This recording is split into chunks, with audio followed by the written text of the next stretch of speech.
কবরে যদি আগরবাতি, মোমবাতি আর চাদর দেওয়া জায়েজ হতো, জান্নাতুল বাকিতে 10,000 সাহাবীদের মাজার আছে। সুবহানাল্লাহ। হযরতে ওসমান রাদিয়াল্লাহু তাআলা আনহু শুয়ে আছেন জান্নাতুল বাকিতে।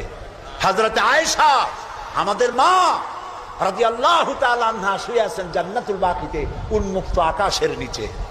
আহারে, হযরতে আব্দুল্লাহ ইবনে মাসউদ রাদিয়াল্লাহু তাআলা আনহু শুয়ে আছেন জান্নাতুল বাকিতে। চাদর নাই, আগরবাতি নাই, মোমবাতি নাই, কিচ্ছু নাই। রাসূলুল্লাহ বলেছেন জান্নাতুল বাকিতে, বাকি থেকে কিয়ামতের দিন 70,000 আহলে বাকি চাঁদের মতো চেহারা নিয়ে বিনা হিসাবে আল্লাহর জান্নাতে চলে যাবে। ওইখানে চাদর নাই।